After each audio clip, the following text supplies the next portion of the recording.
Mire, el tema que quiero comentarles ahora es el relativo a la definición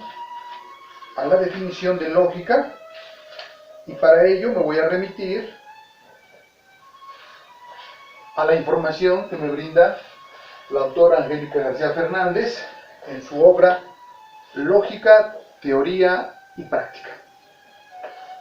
En esta obra, Angélica García Fernández nos da una definición de la lógica, y para ello nos dice que la lógica es la ciencia de los pensamientos en cuanto a sus formas mentales, llamadas idea, juicio y raciocinio, para facilitar un pensamiento correcto y verdadero. Visto así, la lógica tiene importancia porque precisamente nos va a facilitar un pensamiento correcto y verdadero. Lo decíamos en las anteriores sesiones. El que yo crea, el que yo piense sobre tal o cual temática, el que yo tenga una postura sobre tal tema, no quiere decir que sea correcto y que sea verdadero. Entonces, visto así, es importante atender a lo que implica esta definición, porque con ella encontramos que los teóricos, como esta autora, sostienen que la lógica es una ciencia, y que lo es porque nos va a permitir, a través de esta ciencia, conocer las formas mentales del pensamiento, y ahí es donde surge este primer esquema. Aquí encontramos una primera forma del pensamiento, una segunda forma y una tercera forma del pensamiento. Angélica García Fernández en esta obra nos refiere que la primera forma del pensamiento es la idea, la segunda es el juicio y la tercera es el raciocinio. Que la primera forma del pensamiento, llamada idea, tiene una operación mental, que esa operación mental se llama la aprehensión o la simple abstracción.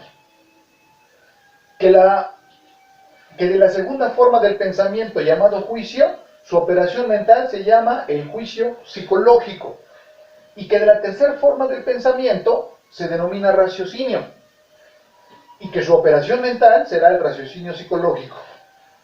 Así las cosas, la primera forma del pensamiento tiene una expresión. ¿Cómo se expresa la idea? Bueno, sencillo, se expresa en un término o palabra. Ejemplo, cama. Es una idea. Silla, mesa, tripié, guitarra, silla, libro, es una idea. Su operación, que la operación mental que la genera es la aprehensión o simple abstracción, y se expresa en un término o palabra. Ojalá quede claro. La segunda forma del pensamiento se llama juicio. Su operación mental para que se produzca el juicio es el juicio psicológico. Y la manera como se expresa un juicio, ¿verdad?, es en proposiciones o enunciados. Y aquí es donde tenemos que atender a lo dicho en la clase anterior o anteriores. Cuando hablábamos del argumento, ¿qué es el argumento? Bueno, pues el argumento es la consecución que tenemos, ¿verdad?, de formular premisas. Como verán, esas premisas, o también llamadas proposiciones, o también llamados enunciados, provienen de una segunda forma del pensamiento, que es el juicio. Ok, una tercera forma del pensamiento es el raciocinio. Su operación mental para que se produzca el raciocinio, ¿verdad?, es el raciocinio psicológico, y se expresa a través de la argumentación. Y lo puse en negro porque precisamente en la lógica lo que nos interesa es llevar al joven a la argumentación. Es decir, lo tenemos que llevar a la tercera forma del pensamiento, el raciocinio. Porque damos por hecho que los jóvenes ya tienen conocimiento sobre cómo formular ideas a través de los términos o palabras, cómo formular juicios a través de proposiciones o enunciados, y que, obvio, el joven necesita a nivel bachillerato ser preparado para poder generar argumentación. Como verán, en la sesión anterior encontré algo en la obra que estamos llevando y que es el libro base, cuando nos dice que la finalidad de la lógica no es aburrir con teorías dificilísimas, sino salir de los libros y ayudar a que los filósofos, científicos y ciudadanos en general piensen de manera correcta para enfrentar los retos tanto de su disciplina como de su vida cotidiana.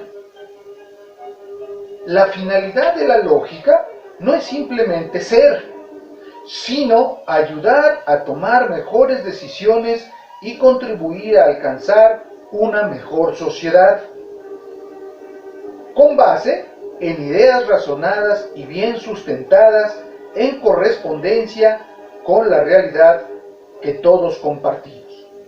Finalmente, nos dice el autor, el objetivo de la lógica está conectada indudablemente con su utilidad. Cuando aprendemos a argumentar, no solo hacemos una especie de ejercicio mental con el que perfeccionamos la lógica natural, o también llamada lógica útil, eso ya lo platicamos, con la que nacemos, sino que aprendemos a escuchar, a enseñar a los demás, a ponernos en sus zapatos. Asimismo, somos capaces de hacer un juicio crítico del sentido común, a cuestionar y a formarnos un criterio. Como verán,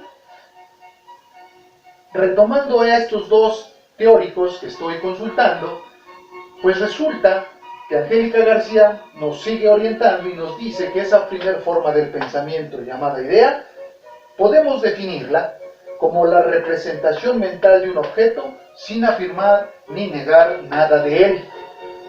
Cama es la idea.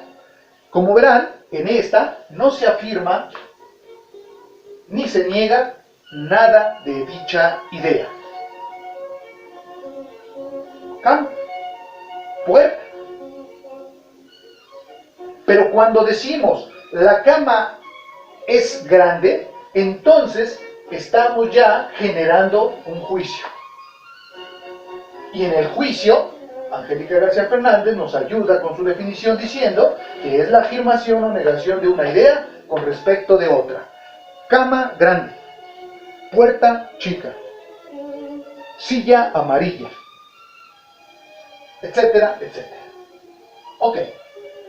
Por último, hablar del raciocinio, nos define Angélica García Fernández, se debe definir al raciocinio como forma del pensamiento, diciendo que es la obtención de nuevos conocimientos a partir de otros ya establecidos. Esto es, que el joven, las personas, ya sabemos generar ideas, juicios, y que ahora tenemos que llevarlo a que pueda generar nuevos conocimientos, lo enmarco, nuevos conocimientos a partir de otros ya establecidos, ya conocidos.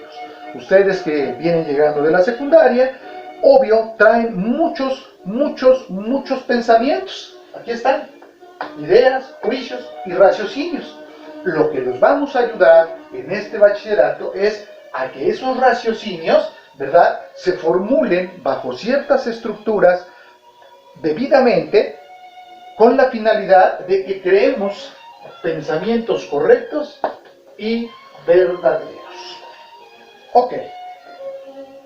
Por otra parte, vamos a dialogar sobre la división de la lógica. Para esta autora, la lógica se divide se divide, ¿verdad?,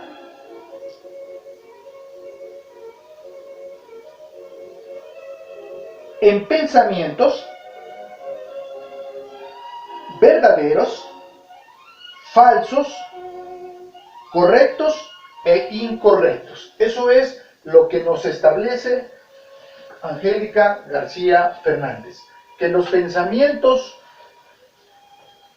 verdaderos son aquellos, nos dice, que están de acuerdo con la realidad, que los pensamientos falsos son aquellos que no están de acuerdo con lo que le llamamos realidad, que un pensamiento correcto es el que está bien estructurado o es conforme a las leyes de la razón, como las conoceremos en su oportunidad, y que el pensamiento incorrecto es el que está mal estructurado o es contrario a las leyes de la razón.